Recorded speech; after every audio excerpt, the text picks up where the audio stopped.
자, 신약 성경 272페이지 고린도전서 8장 4절에서 6절 말씀. 자, 우리 한 목소리로 같이 읽겠습니다. 시작. 그러므로 우상의 제물을 먹는 일에 대하여는 우리가 우상은 세상에 아무것도 아니며 또한 하나님은 한 분밖에 없는 줄 아노라.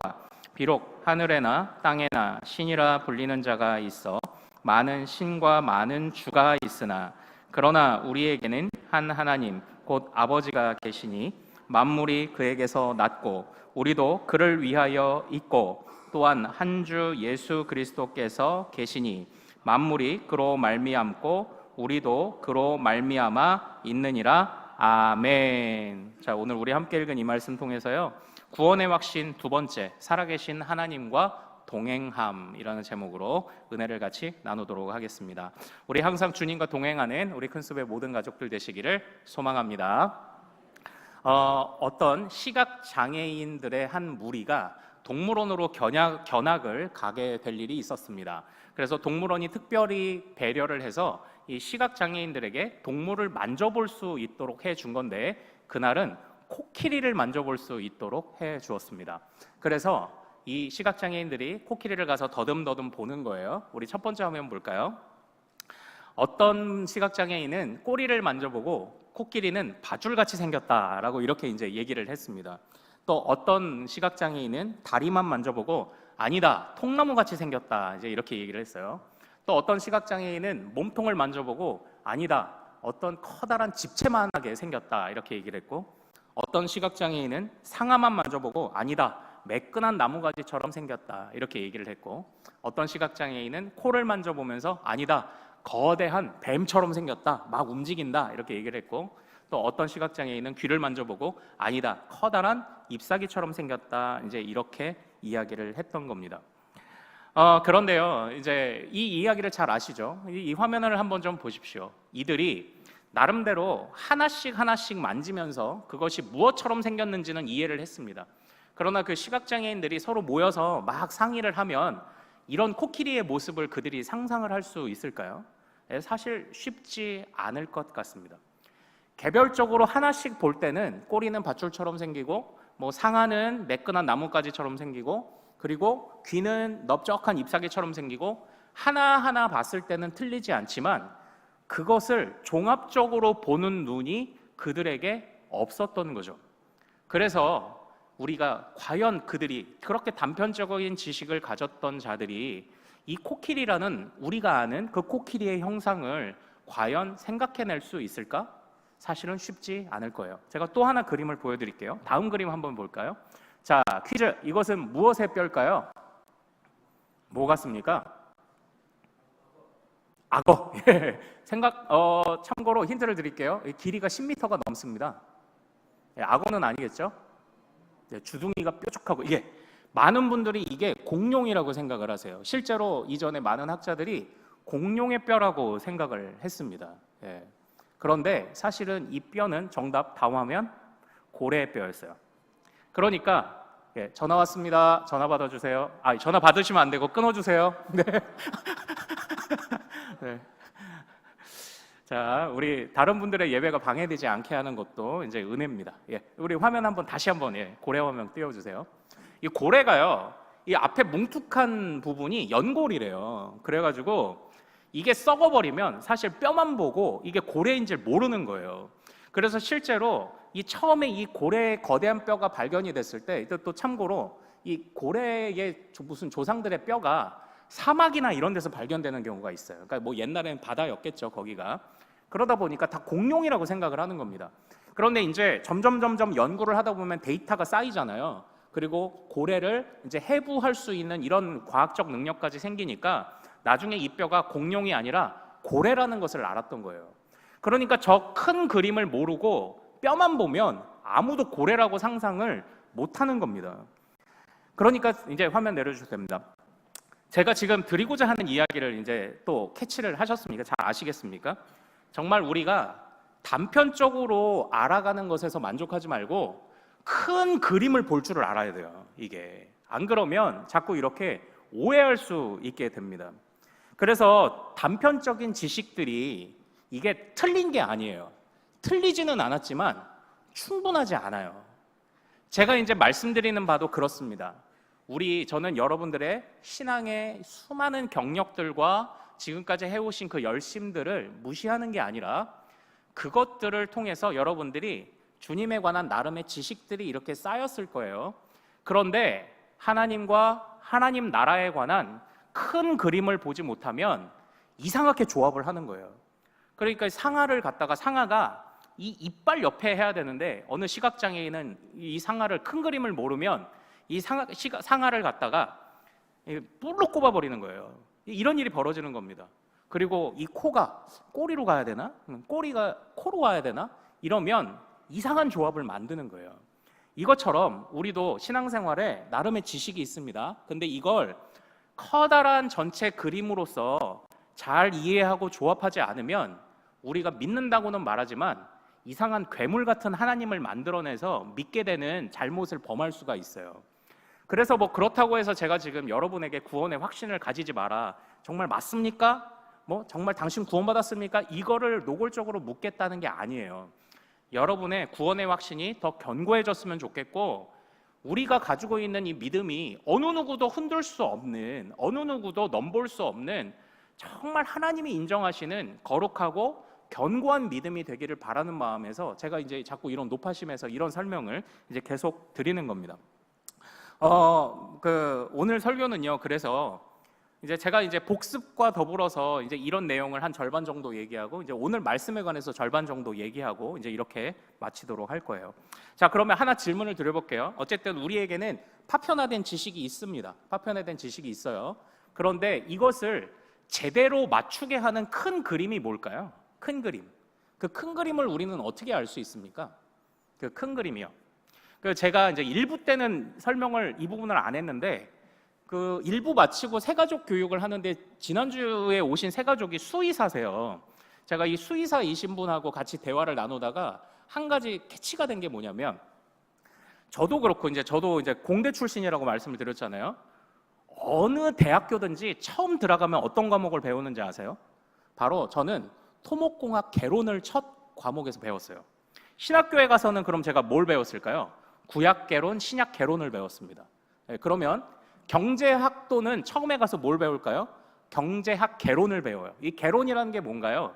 개론이 바로 이 전체를 조망할 수 있도록 하는 조감도를 보는 거예요. 설계도를 보는 겁니다. 자, 그런데 한번 잘 보세요. 제가 토목공학 개론을 배웠다고 해서 제가 바로 나가서 도로 만들고 댐 만들고 할 수 있나요? 못 만들어요. 이 개론이라는 것은 당장에 어떻게 써먹을 수 있는 것은 물론 아닐 수 있습니다. 그러나 이제 그 이후에 제가 이제 배우는 것들 하나하나, 어떤 건설법, 어떤 건설 재료를 써야 되는지를 배우면 이제 이 개론에다가 살을 붙여 나가요. 그러면 저는 이제 그 건설을 할 수 있는 사람이 되었겠죠.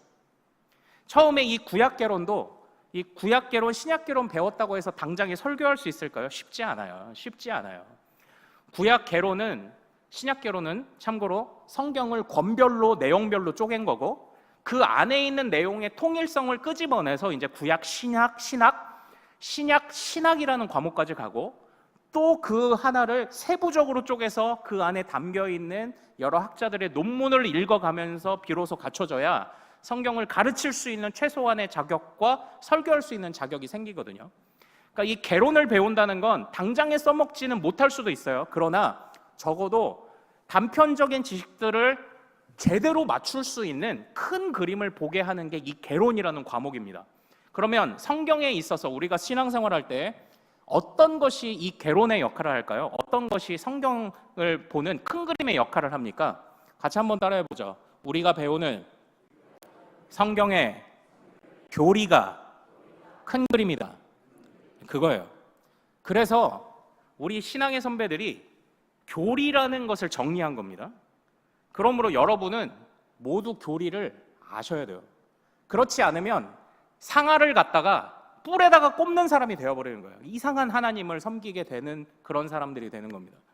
그래서 여러분들이, 제가 계속 강조하죠. 우리가 따라가는 종교개혁가들의 글과 초대교회의 글과 대표적으로는 웨스트민스터, 신앙고백서, 대요리문답, 소요리문답, 예배모범과 정치조례를 알아야 된다. 여러분들 모두가 아셔야 돼요. 그렇지 않으면은 자꾸 코끼리 코를 엉덩이에다 갖다 꼽는 그런 사람들이 돼버리는 겁니다. 그래서 이 전체를 조망하는 바로 그런 분들이 되셔야 됩니다. 자, 제가 이 내용을 조금만 더 강조를 할게요. 그래서 어쨌든 우리가 그리스도인이 된다는 게 뭐냐라는 흐름을 가지고 이제 말씀을 나누고 있지 않습니까? 그리스도인이 되는 것 중요한 게 뭐라고 했습니까? 주님이 누구신지를 분명하게 알아라. 제가 이 얘기를 계속하고 있죠.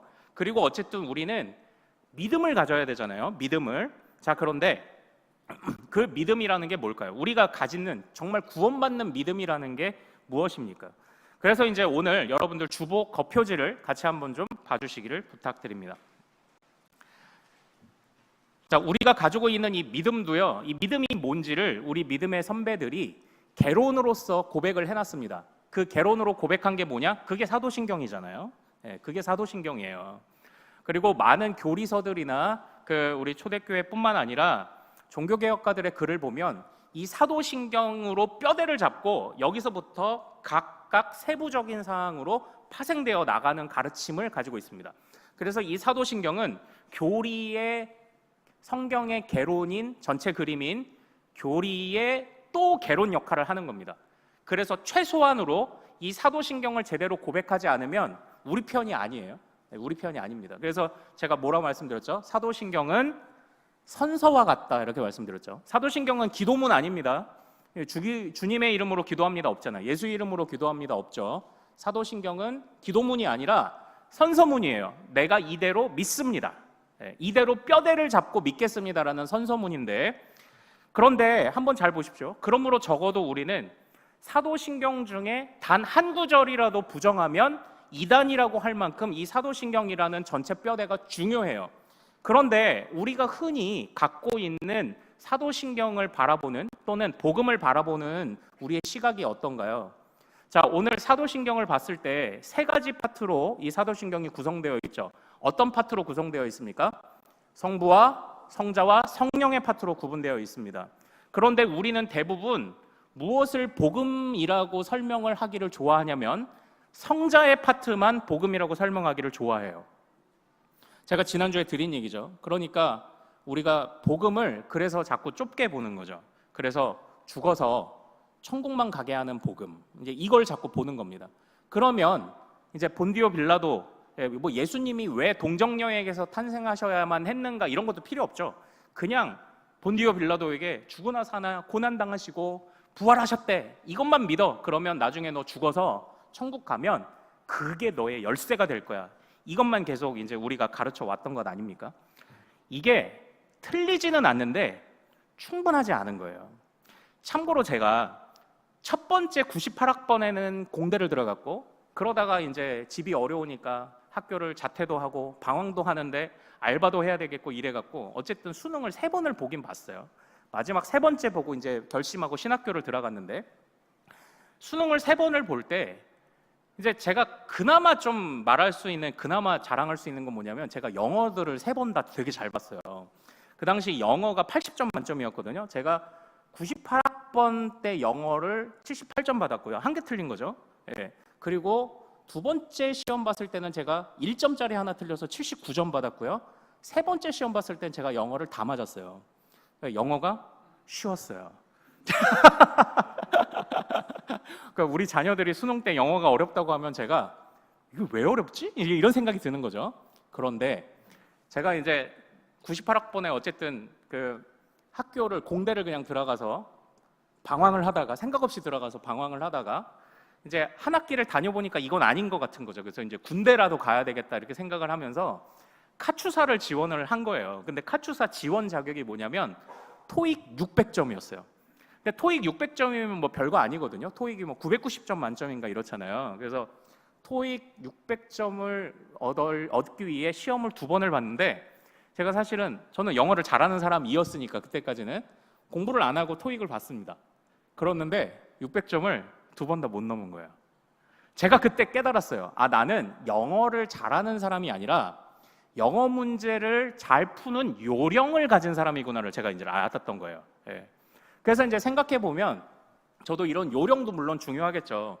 제가 영어 공부를 막 단어를 외우면서 공부하지를 않았어요. 이게 전체 문맥의 흐름을 딱 보고 뉘앙스와 분위기를 보면 답이 보이는 거예요. 근데 그게 너무나도 잘 됐던 것뿐이죠. 그러니까 이제 생각을 해보면요, 수능이라는 것을 통과하는 요령은 있었는데 그게 실제 저의 실력은 아니었던 거예요. 근데 제가 안타까워하는 복음을 믿는다라는 그 믿음이요, 죽어서 천국문 앞에 섰을 때에 천국을 들어가는 요령은 알려주는 것 같은데 그 믿음의 능력이 지금 안 나타난다는 거죠. 요령은 있어요, 우리가. 그러나 능력도 없고 믿음도 자꾸 떨어지고 두려움도 생기고 확신도 없고, 이런 거죠. 그러니까 요령만 여태까지 우리가 가르쳐 왔던 것은 아니냐, 우리 교회에서. 예수님 죽었어, 너 대신해서 죽었어, 믿으면 돼. 이러니까 자꾸 이제 우리 크리스찬들의 삶을 보고서는 밖에 있는 사람들이 우리의 삶이 합당하게 나오지도 않으면서 너나 잘하세요, 이제 이런 얘기를 우리가 듣고 있었던 것 아닙니까? 그러니까 사실은 이 사도신경에서만 보더라도 성부, 성자, 성령을 균형 있게 알아야 되는데, 그렇다고 뭐 우리가 성자와 성령에 관해 몰랐나요? 알았죠. 단편적인 지식은 다 있는데 이거를 제대로 조립을 못하고 있는 상태라는 것을, 이제 이게 제가 지금 진단하고 있는 이제 우리의 모습입니다. 이게 제가 진단하고 있는 우리 한국교회의 이제 모습이다라는 거죠. 뭐 참고로 나중에도 또 보겠지만 우리 성령 한번 보십시오. 오늘 이 성령을 주기도 이 사도신경에서 뭐라고 이야기를 하는지 보십시오. 그 대부분 우리가 성령을 언제 부르짖습니까? 뭐 예배 드릴 때 성령님 오시옵소서, 뜨겁게 하옵소서, 성령님 능력 주옵소서 이렇게 얘기를 하지만 성령님도 하나님이라는 개념이 우리 안에 좀 약해요. 성령님이 하나님이시면 어떤 일이 벌어집니까? 그걸 믿으면 어떤 일이 벌어지는지 요 차이들을 잘 모른다고요. 그러니까 이제 자꾸 우리를 성령을 어떤 능력 주시는 어떤 그냥 우리에게 뭐 마치 그냥 진짜 슈퍼마리오의 버섯같이 그냥 나를 능력만 뻥튀기 해주는 이제 이런 분으로 자꾸 생각을 하는 것 아닙니까? 근데 제가 여러분들에게 이런 진술을, 이것도 100%는 아니겠지만 그래도 이런 진술을 말씀드렸죠. 같이 한번 따라해 볼까요? 오랜만에. 성부는 계획하시고 성자는 이루시며 성령은 적용하신다. 그래서 성령님이 구원을, 예수가 이루신 구원을, 아버지가 계획하시고 예수가 이루신 구원을 우리에게 적용하신다라는 표현을 생각보다 많이 못 들어보셨을 겁니다. 그러니까 우리가 이렇게 균형감 있는 전체 그림 안에서 균형감 있는 그런 신앙생활을 우리가 해야 하지 않겠습니까? 이제 그러다 보니까 자꾸 우리가, 제가 이제 하나님 나라와 천국은 조금 다르다, 제가 이렇게 말씀도 드렸죠. 그러니까 이게 무슨 차이인지 모르시면은 유튜브 안에 우리 제가 지난 새학기 기도회 때 2번 설교한 걸 들으시면은 이제 이해가 갈 겁니다. 천국만이 아니라 우리는 하나님 나라를 꿈꾸며 사는 사람입니다. 하나님 나라는 천국이 그 안에 작은 일부분으로 들어가 있습니다. 그러니까 하나님 나라는 천국보다 더 큰 개념이고 나중에만 좋은 게 아닙니다. 지금도 좋은 거예요. 지금도 좋은 거고, 우리가 이 세상에서 죽어서 가는 천국만이 아니라 주님이 마지막 때에 재림하실 때, 그러니까 지난주 지금 우리 복습하고 있죠. 지난주 그래서 제가 종말론도 구원론이다 이런 표현을 했잖아요. 마지막 때에 우리의 육신은 이 땅에 남아 썩어졌고 영혼은 천국에 잠시 머물지만 주님이 재림하실 때에 주님이 우리의 육신을 다시 빚으셔서 신령한 몸으로 만드시고 잠시 떨어져 있던 영혼과 만나 새하늘과 새 땅에서 영원한 영생을 참으로 누리게 된다. 이것까지 믿는 게 이제 확신이죠. 이게 구원의 확신이다. 이제 제가 지난주에도 이런 말씀을 이제 드리지 않았습니까? 제가 이 노파심에서 계속 이렇게 말씀드리는 게 뭐냐면요, 이제 아직도 저를 자꾸 오해하세요. 그래가지고 목사님이 천국을 부정하신다 이렇게 얘기들이 자꾸 들려서 이제 제가 다시 한번 설명드리는 겁니다.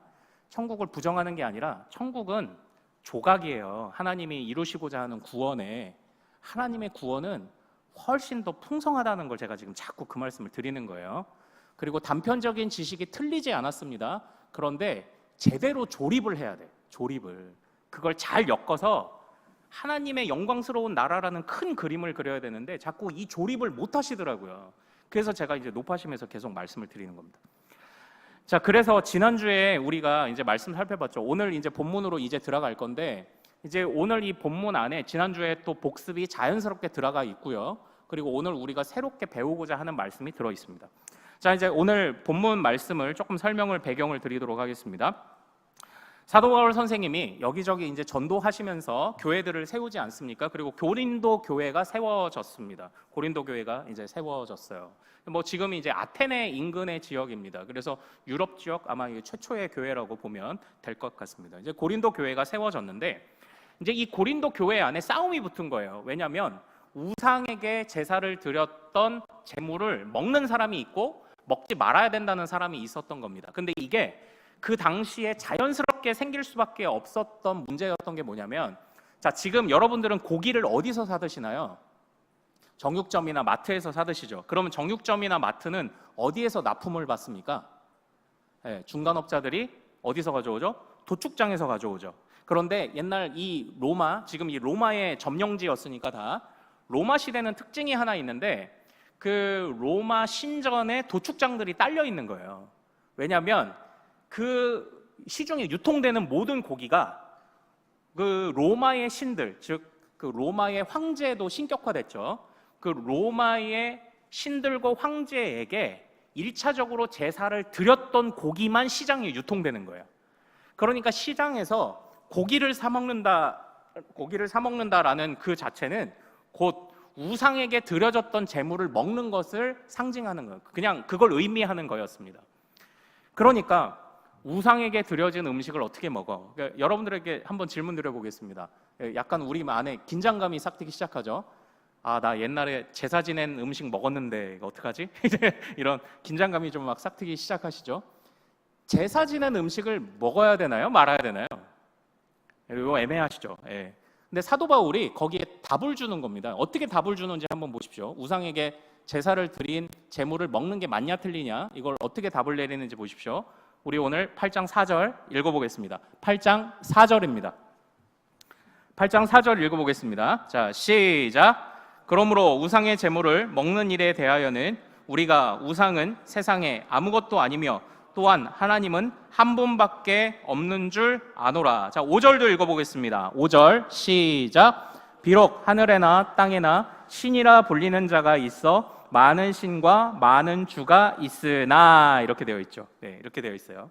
사도 바울 선생님이 뭐라고 얘기하냐면, 그래, 너희들이 로마의 신이라고, 너희들이 신격화하는 것들이 이 세상에 많지. 그래서 그 신을 섬기는 나름의 신전들도 많지. 신이라고 불리는 것들이 있지. 그런데 그 모든 것들은 아무것도 아니야. 이렇게 얘기를 하는 거예요.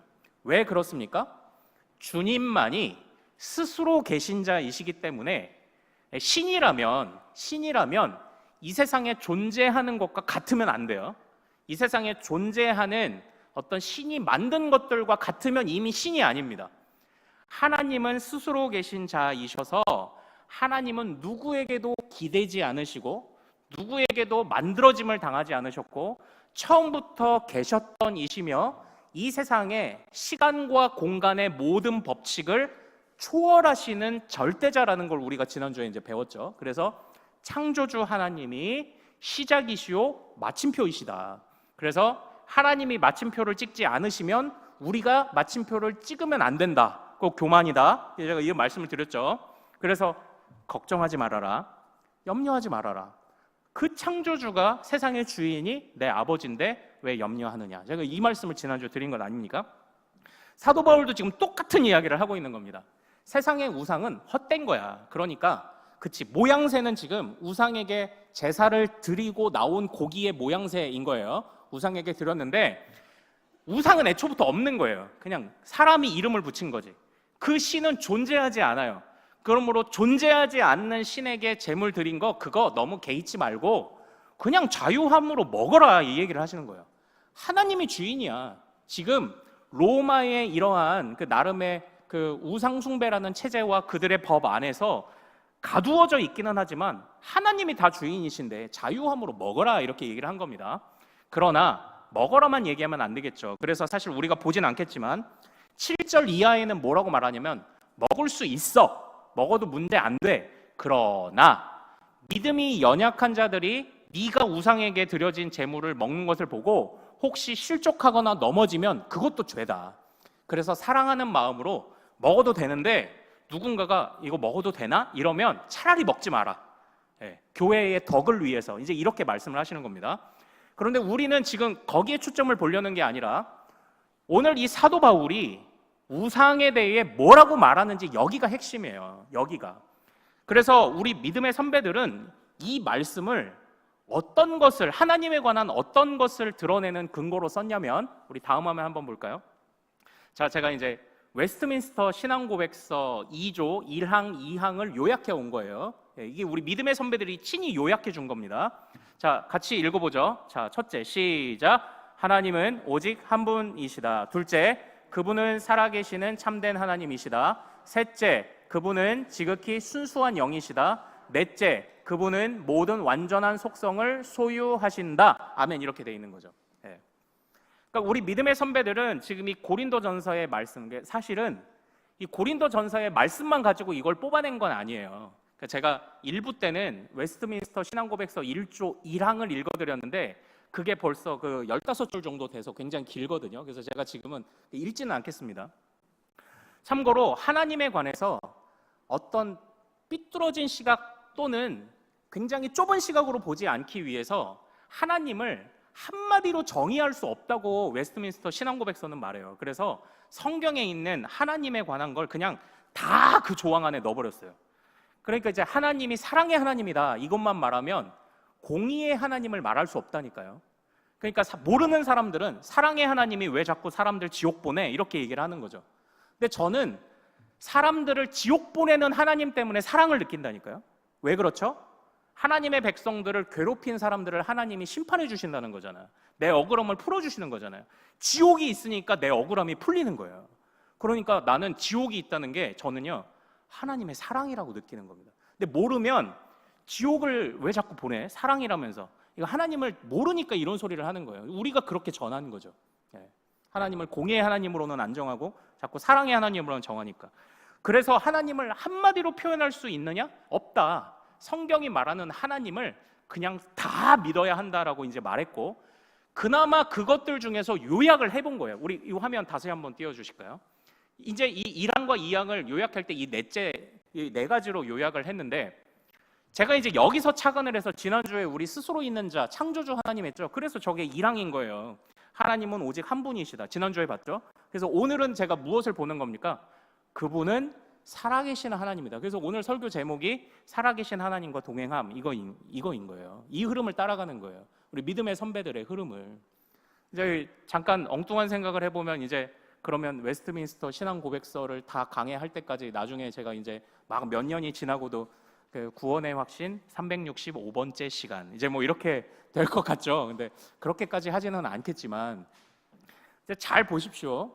우리 믿음의 선배들은 이 고린도전서 말씀뿐만 아니라 다른 많은 말씀들을 근거를 가지고 하나님은 한 분이십니다. 그런데 그 하나님이 살아계십니다라고 고백을 했어요. 네. 근데 여러분 한번 질문 드려볼게요. 하나님이 살아계신 거 모르셨나요? 이제 아셨죠? 그럼 이렇게 질문을 바꿔볼게요. 하나님이 살아계시는 게 여러분에게 무슨 유익이 되십니까? 여기는 우리가 대답을 하기가 좀 쉽지 않죠. 네. 그래서 이제 우리가 같이 이제 살펴보고 배워야 되는 거예요. 예, 이걸 우리가 충실하게 배워야 돼요. 하나님은 살아계십니다. So what? 그래서 어쨌는데? 아니 우리가 하나님을 알고 믿어야 되는데 이걸 설명을 못한다? 아유, 그럼 우리 지금 큰일 난 거예요. 하나님이 살아계시다라는 건 알았죠. 좋은 재료를 가지고 계신 거예요. 이제 이거를 생각해 보죠. 자, 그래서 여기서 이 말씀에서 세상의 우상과 신들이라고 말하는 것들은 다 가짜야. 없어. 그냥 우리가 착각해서 사람들이 그냥 그렇게 지은 거야. 참신은 하나님뿐이야. 그런데 그 하나님만이 참신이시기 때문에 살아계셔. 이렇게 얘기를 한 거예요. 살아계신 하나님은 오늘날 우리에게 어떤 의미를 주실까요? 자, 우리 첫 번째 한번 같이 고백해 보겠습니다. 살아계신 하나님은 다시 따라하죠. 살아계신 하나님은 우리의 예배를 받으신다. 네. 하나님이 살아계시기 때문에 우리가 예배할 수 있어요. 아니 생각해 보세요. 우리가 하나님의 은혜를 구하며 예배해요. 근데 하나님이 죽어 있어요. 이 예배가 의미가 있습니까? 의미가 없죠. 그래서 제가 예전에 예배론에 관해서 말씀을 드릴 때 어떻게 말씀을 드렸습니까? 하나님은 살아계시다. 그래서 우리 십계명의 두 번째 조항을 보면은 우상을 섬기지 말라잖아요. 하늘에 있는 것이나 땅에 있는 것이나 어떤 형상으로든 만들지 말아라. 이게 단순히 우상을 섬기지 말라가 아니라 그 조항에서 우리 믿음의 선배들은 하나님을 어떻게 예배해야 될지를 거기서 배웠어요. 하나님을 우상을 섬기는 것처럼 섬기면 안 되는구나. 하나님은 하나님을 섬기는 방법이 있구나를 배운 거예요. 그래서 세상의 논리로 하나님을 설명하지 말고 하나님의 논리로 세상을 설명하고 해석하라고 제가 자꾸 부탁을 드리는 이유가 거기에 있는 겁니다. 그러니까 성경 안에 보면요, 우상을 섬기는 자들이 이제 오늘 요즘 우리가 이제 예레미야서도 보고 있고 새벽에 열왕기 말씀도 보는데 이방 나라들은 자기 신들한테 잘 보이려고 자기 아들을 불에다가 태워서 제사를 지내요. 그런데 하나님은 분명히 그거 죄악이라고 말씀하셨거든요. 인신제사라는 거 거부하셨어요. 왜냐? 그거는 우상을 섬기는 방법이지 하나님을 섬기는 방법이 아닌 거예요.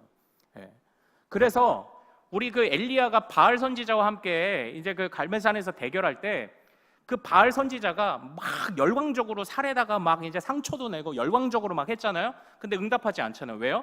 우상은 다 죽었으니까 그래요. 그런데 엘리야가 뭐 엄청 난리쳤습니까? 아니요, 그냥 기도하잖아요. 그러니까 우리가 여기서도 좀 고민을 해봐야 돼요. 우리가 분위기가 막 열광적이라고 그게 과연 다 맞을까?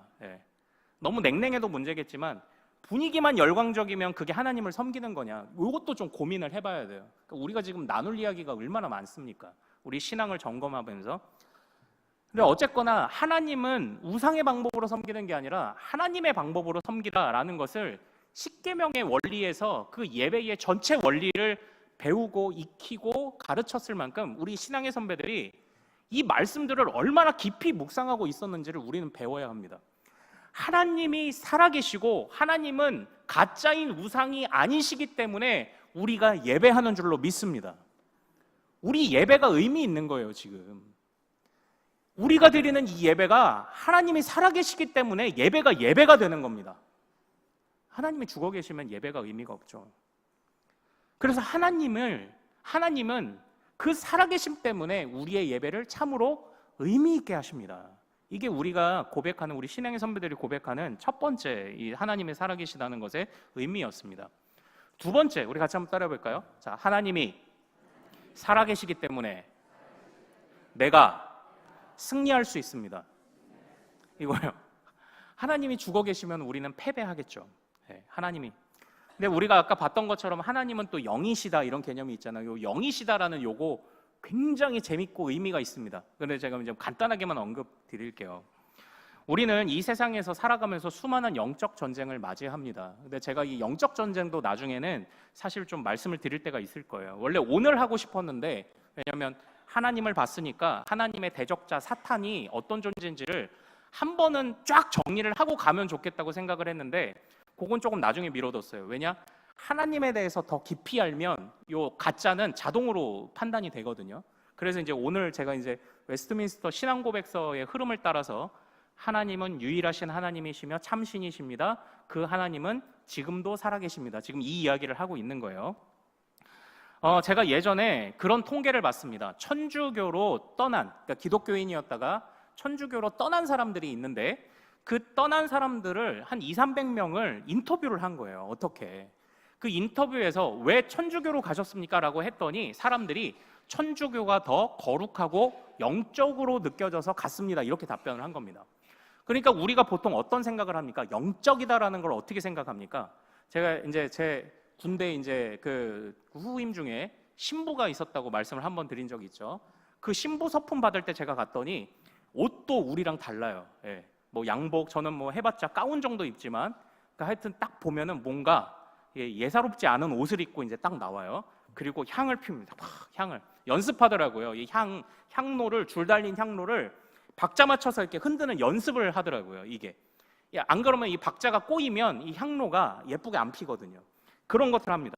향 피우지, 옷도 막 관도 쓰지, 앉았다 일어났다 하지, 그리고 뭐 주문인지 어떤지 모를 것 같은 이런 막 기도문도 막 외우라고 하지, 막 그렇잖아요.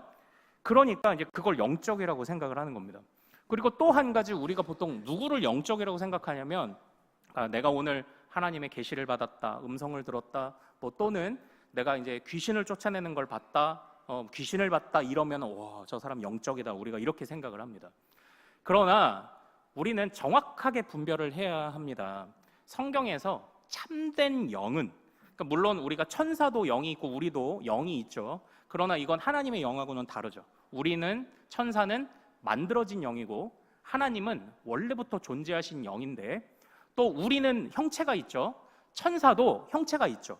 어떻습니까? 이사야 6장에 보면 날개가 6이고, 그러니까 우리가 지금 다들 영화에서 천사를 봐서 날개가 2개라고 생각하잖아요. 그러니까 자꾸 이런 거를 걷어내야 돼요. 우리가 성경을 중심으로 자꾸 생각을 해야 된다고요. 이사야서 6장에 분명하게 말하잖아요. 2날개로는 얼굴을 가리고 2날개로는 날며 2날개로는 어떻게? 발을 가리었다. 천사 날개 몇 개예요? 6개죠. 근데 항상 천사가 날개가 항상 있나요? 아니죠. 하나님의 사자들이 때로는 사람의 모습으로 오기도 하죠. 근데 어쨌든 중요한 건 천사도 형체가 있어요. 그러나 하나님은 영이시기 때문에 이 하나님이 사실 어느 형체로도 표현할 수 없죠. 세상에 존재하는 어떤 것으로도 하나님을 다 표현할 수 없는 겁니다. 근데 여기서 우리가 잘 분별해 보십시오. 귀신을 좀 본다, 아니면은 분위기가 조금 엄숙해 보인다, 이러면 우리가 함부로 영적이라는 표현을 씁니다. 그러나 성경이 말하는 영적이라는 표현은요, 하나님을 아는 게 영적인 거예요. 왜냐? 하나님만이 진짜 영이시기 때문입니다.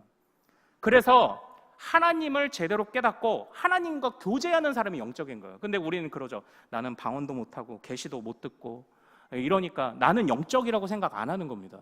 자, 그런데 여러분들이 하나님을 사랑하고 섬기고 믿음이 있고 하나님에 관한 지식들이 쌓여가잖아요. 여러분이 영적인 사람인 거예요. 여러분이 영적인 사람입니다. 영적인 사람은 어떻게 되나요? 바로 그 하나님과 교제하기 때문에 승리하는 겁니다. 왜 승리합니까? 하나님이 살아계시기 때문이죠. 이 영적 전쟁을 제가 나중에 좀 구분을 좀 해서 드릴게요. 이 영적 전쟁을 자꾸 오해를 하니까, 그러니까 이런 얘기를 합니다. 어떤 지역을 관장하는, 지역을 꽉 묶고 있는 사탄 마귀가 있다는 이런 얘기를 합니다. 그러니까 이거 잘 뜯어보세요. 주의해야 될 표현입니다. 하나님이 지금 다스리시지 못하는 영역이 있다고 말하는 거예요. 하나님에게 손상을 가한 거죠. 모든 것이 하나님의 땅이라니까요. 하나님의 통치 아래 있다니까요. 근데 어떤 사탄이 묶고 있는 지역이 있다. 그리고 또 하나, 가계의 저주, 가계에 흐르는 저주를 끊어라, 이제 이런 거 있잖아요. 그런 것들 지은 사람들이 그 한 70, 80년대 그 우리가 반대하는 그 WCC 계열의 피터 와그너라는 신비주의 운동하다가 지금 우리 건전한 교단들이 이단으로 여기는 그 사람들이 주장하는 게 그 이 땅에 영적 도해가 있다, 그 하나님의 영역이 있고 아닌 영역이 있다, 가계에 흐르는 저주가 있다, 다 그런 사람들이에요. 그 계열인 거예요. 그러니까 우리 정말 조심해야 됩니다. 땅 밟기 기도하고 이러는 것들 조심해야 됩니다. 땅 밟기 기도하면서 사탄을 대적하고, 그런데 그 모든 것들이, 그런 것들을 왜 믿으시는 거죠?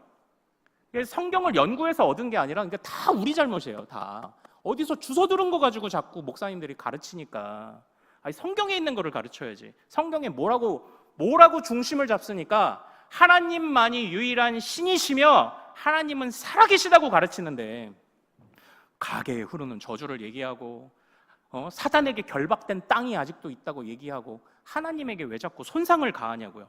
그런데 우리가 믿음을 제대로 가진 겁니까? 우리가 그런데 반쪽짜리 하나님을 믿으면서 구원의 확신을 가졌다고 할 수 있을까요? 우리는 이런 생각들을 점점 걷어내와야 합니다. 제가 이 영적 전쟁을 나중에 제가 한번 자세하게 말씀을 한번 드릴게요. 성경의 근거를 가지고. 어쨌든 중요한 건 우리에게 어쨌든 뭐 직접적이든 간접적이든 이런 것들의 도전이 있습니다. 우리 마음을 흔드는 것들이 너무나 많습니다. 그러나 우리는 염려하지 않죠. 왜냐? 하나님이 살아계시기 때문입니다. 사랑하는 여러분, 그래서 여러분들에게 저는 이것이 신앙생활의 이유이자 근거이자 확신이 되기를 원해요. 하나님이 살아계시기 때문에 우리가 예배합니다. 하나님이 살아계시기 때문에 내가 염려하지 않습니다. 하나님이 살아계시기 때문에, 그러니까 우리가 뭐 세상에서 만나는 문제만이 아니라 혹시 악한 영이 우리를 대적할지라도 하나님이 살아계시기 때문에 나는 담대합니다. 승리할 수 있습니다.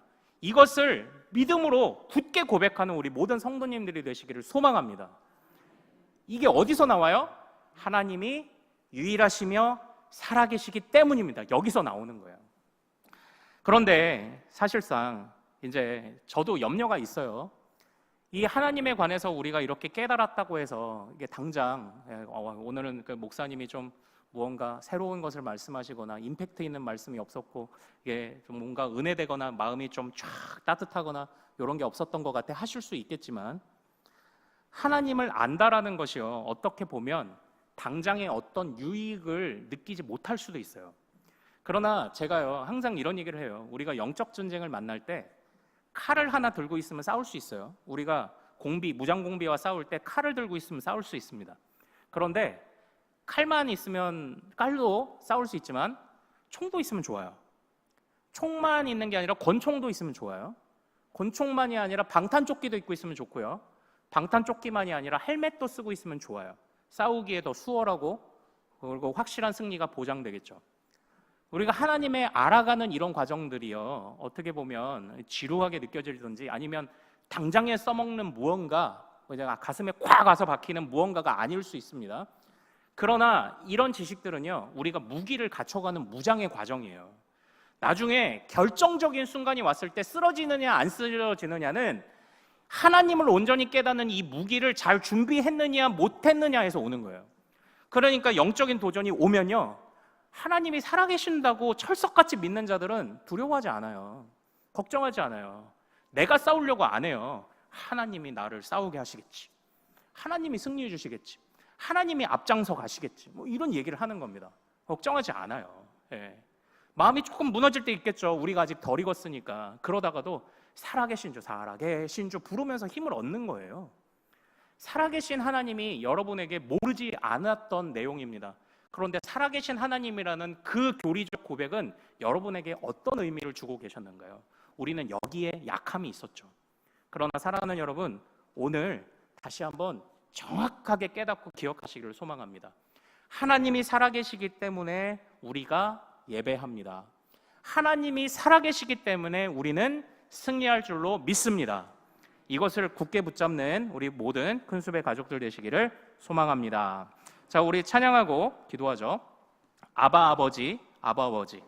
살아계신 하나님이 누구의 하나님이다? 나의 하나님이다. 우리 아버지다.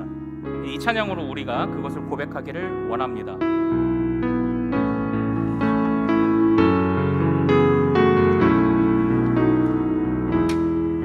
아바 아버지, 아바 아버지, 아바 아버지, 나를 안으시고 바라보시는 아바 아버지, 아바 아버지, 아바 아버지, 아바 아버지, 나를 도우시고 힘주시는 아버. 다시 한번 아바 아버지, 처음부터 고백합니다.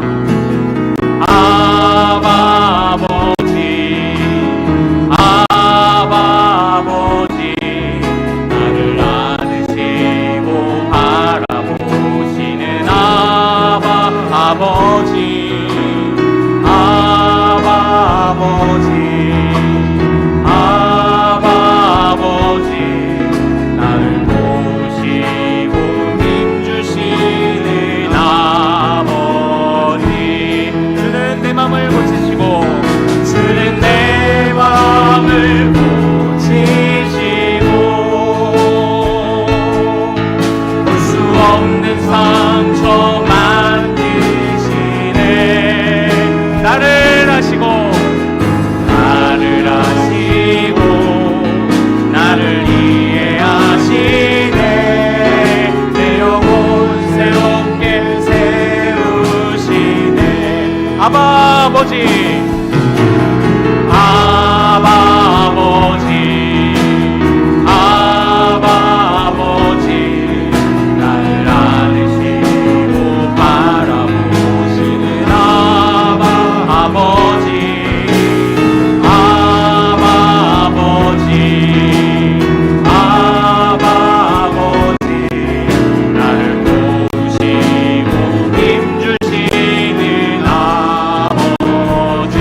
많이 가서 제가 마무리 기도를 바로 하도록 하겠습니다.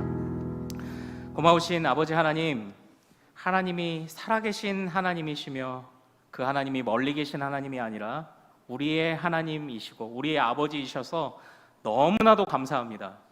하나님, 우리가 하나님이 살아계시다는 것을 잊은 것처럼 살아갈 때가 얼마나 많이 있습니까?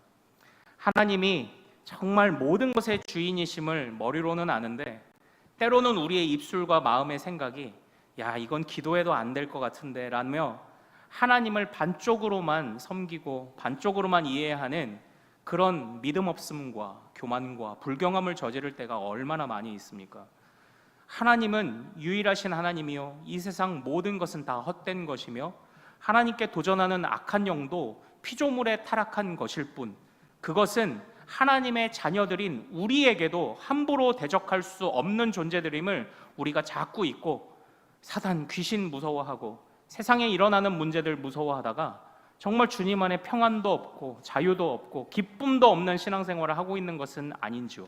아버지 하나님, 이제는 우리가 바로 보기를 원합니다. 하나님은 오직 참 신이시며 처음이시요 마지막이시며 지금도 살아 역사하시는 모든 것의 주인이시며 그것을 우리에게 상속하실 우리의 아버지이심을 믿습니다.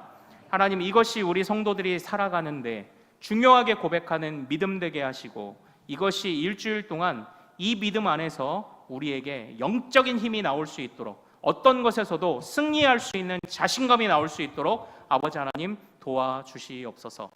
아버지 하나님이여, 사단 마귀의 세력이 주님이 부활하신 이후에 다 꺾였지만 아직 주님이 많은 영혼들 돌아오라고 지금도 오래 참고 기다리시기에 사단의 조무래기들이 활동을 하고 있는 것은 분명합니다. 그러나 하나님, 조무래기일 뿐입니다. 염려하지도 말게 하시고 오히려 그 사단의 유혹에 넘어가는 우리가 하나님 앞에 얼마나 부끄러워해야 하는지, 조무래기도 이기지 못하는 우리의 연약한 믿음을 주여 불쌍히 여기시고, 그러나 미련한 우리를 내치지 마시고 우리에게 다시 가르쳐 주시고 다시 깨닫게 해주셔서 다시는 넘어지거나 쓰러지거나 하나님 그것들에 지지 않는, 이 세상살이에 지지 않는 주의 백성들 낼 수 있도록 주여 인도하여 주시옵소서. 주님께 예물드리며 화답하는 손길들 기억하시고 모든 것이 다 아버지 것이기에 하나님이여 교만 없이 자랑함 없이 감사로만 올려드리는 이 예물을 받아 주옵소서.